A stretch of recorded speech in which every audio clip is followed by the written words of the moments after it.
Hello everyone and welcome to Season 4, Episode 20 of Pro Wrestling's Top 50. I'm your host Travis McNeil, and today we continue our countdown of the top 50 matches in Lucha Underground history with match number 31 on our list, which is the Trios Tournament Finals to crown the first ever Lucha Underground Trios champions between the team of Son of Havoc, Angelico, and Ivelisse against the crew of Cortez, Castro, Mr. Cisco, and Bael from the April 22nd, 2015 edition of Lucha Underground titled, conveniently enough, Trios Champions.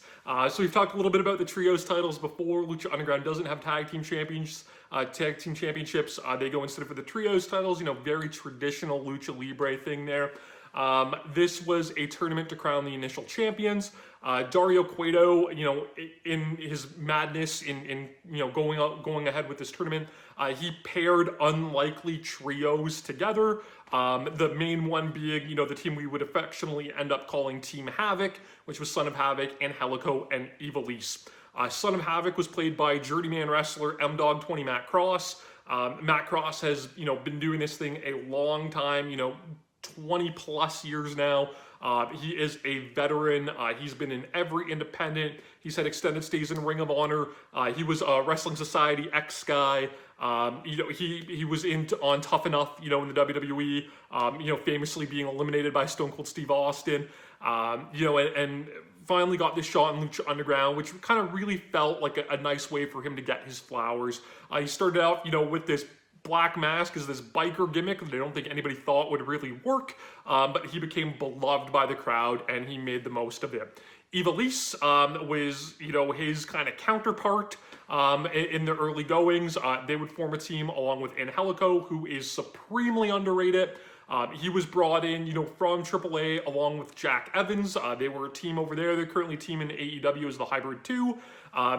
Weirdly enough, though, Lucha Underground never paired Angelico and Jack together, which at the time I found weird, but it led to Team Havoc, one of everybody's fondest, memories of Lucha Underground, and certainly this match is one of the fondest moments in all of Lucha Underground history.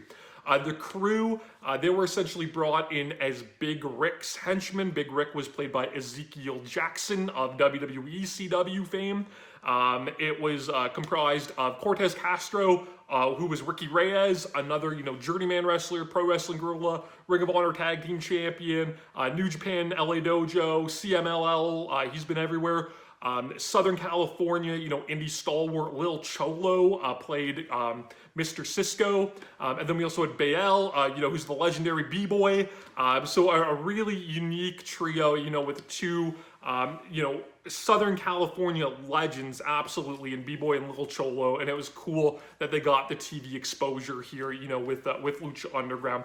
Even though Bael's stay would sort of be short-lived, he would ultimately get killed by Matanza, and, a very violent cinematic sequence. But so basically the crew, they were Big Rick's henchmen. They also kind of had a working relationship with Dario Cueto. Earlier in the night, we had what was originally the finals of the Trios tournament, where Ivelisse, Havoc, and Angelico defeated the teams of King Cuerno, Brian Cage, and Tejano, as well as Big Rick, the Mac, and Killshot, to what we thought was win the Trios titles. Of course, Dario Cueto throws the swerve in, says there's one more team, and we would now be having the actual finals of the tournament as they would take on the crew, and oh yeah, it's no disqualification, just to make things that more tough, for our unlikely babyface trio to have to overcome the odds. The match itself really isn't too much. It's short, it's compact. They have a bit of a brawl around the arena. Lil Cholo and M-Dog hit like a really sloppy superplex over the rails to the floor. M-Dog hits a moonsault off the guardrails that, are elevated around the ringside area. And it ends up with Angelico taking a back body drop over the rail on top of Dario Cueto's office. And smartly, we forget about Angelico after that spot. We get a 2-on-1, a beatdown on Ivelisse. It seems like the heels have everything in their control. And then we get one of the most mind-blowing spots of all time, where Angelico runs and hits the flying crossbody off of Dario Cueto's office, which is a good, 20 plus feet in the air, flying all the way over the ringside area into the ring to take out all 3 members of the crew. If you've seen Lucha Underground GIFs or video packages or anything like that, there's a good possibility that you've seen this move. Matt Stryker compares it on commentary to, Mick Foley falling off Hell in the Cell. Maybe not that iconic because it's in the narrowed scope of Lucha Underground, but certainly, a crazy death-defying move, and it was that promotion's version of that, right? This was the clip that made the rounds and, was kind of viral before things, were super, super viral. Just a wild spot. It makes this match. If you're watching this match, it's for the one spot. Lucha Underground, unlike any other wrestling promotion, doesn't do instant replays. So I remember, watching this online, which is how I had to watch Lucha Underground initially. I didn't get the El Rey network in Canada. I rewound and rewatched the spot like a good 25 times. It's so incredible. They do an awesome job with the camera angle of it. It's all just amazing stuff. And somehow Angelico would go on to top this in a later match, but more on that in another episode. So after the big dive, it takes out the crew. It allows Ivelisse to get a Singapore cane and just get her revenge and cane the hell out of everybody in the crew. Son of Havoc and Angelico hit stereo top rope moves.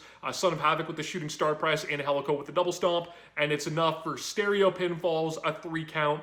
And this unlikely trio that were pieced together, that the crowd just, took to and willed their way to victory. They did it. This match, it's maybe not, if you look at it just from a match perspective, as high of a quality as, some of the matches that it has a higher position on this list then.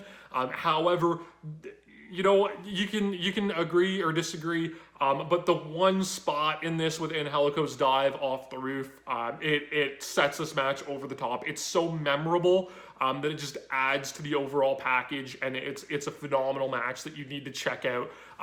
The whole thing's fun, but that one moment is everything that I love about death-defying pro wrestling. So much fun, this match. You can, of course, depending on where you live, you might be able to find Lucha Underground on the Tubi streaming service. If not, this match is actually available for free on YouTube, so you don't have to feel bad about watching it, off a sketchy Dailymotion site or whatever. It is on YouTube, uploaded by Lucha Underground at the time. I will link that on Twitter. You can follow me on Twitter and Instagram at Wrestling50. You can subscribe to my channel here on YouTube so that you never miss a video, and you can please join me again tomorrow as we continue to count down Pro Wrestling's Top 50. Top 50.